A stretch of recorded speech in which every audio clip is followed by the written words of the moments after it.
Hi friends, இப்போ பார்த்தீங்கன்னா நம்ம கருவாடு நெய்த்தூள் கருவாடு வந்து நம்ம ஃப்ரை பண்ண போகிறோங்க. எப்படின்னு பார்த்தீங்கன்னா எண்ணெய் ஊற்றியாச்சு, வெங்காயம் மிளகாய் தக்காளிங்க. மிளகா பார்த்தீங்கன்னா நான் வந்து பச்சை மிளகா யூஸ் பண்ணிக்கிறேங்க. பச்சை மிளகா வெங்காயம் எண்ணெய் எல்லாம் ஊற்றி இப்போ வணக்கியாச்சுங்க. இதுக்கப்புறம் பார்த்தீங்கன்னா இப்போ நம்ம நல்லா க்ளீன் பண்ணி வாஷ் பண்ணி வச்சுருக்கிற நெய்த்தூள் கருவாட்டை உள்ளே போடுறோங்க.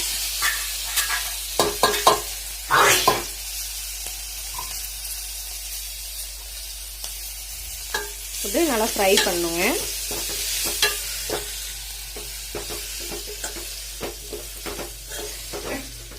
ஃப்ரை பண்ணதுக்கப்புறம் இதை வந்து நல்லா கொஞ்சம் நான் ஆல்ரெடி பார்த்தீங்கன்னா நெய்த்தூள் கருவாடை பார்த்தீங்கன்னா நல்லா 4-5 டைம் வாஷ் பண்ணிங்க.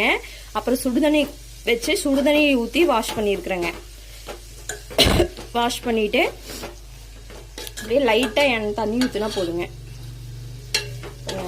நல்லா கொஞ்சம் எண்ணெயில் ஃப்ரை ஆகணுங்க. ஃப்ரை ஆனதுக்கப்புறம் நீங்கள் வந்து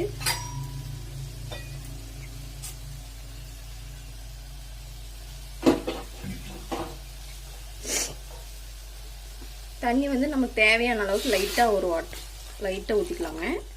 லைட்டாக தண்ணி ஊற்றி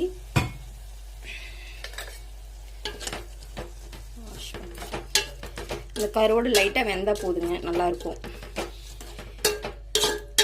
இதுக்கு வந்து ஒயிட் ரைஸ்க்கு யூஸ் பண்ணிக்கலாம், இல்லை நீங்கள் ஏதாவது ரைஸ்க்கும் நீங்கள் வந்து தொட்டுட்டு சாப்பிட்லாங்க.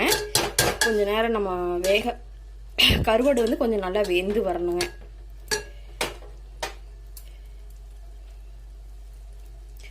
லைட்டாக வெந்ததுக்கப்புறம் நீங்கள் வந்து எக்கை வந்து உள்ளே ஊற்றிக்கலாம். பாருங்கள், இங்கே 2 எக் எடுத்து வச்சுருக்கேன்.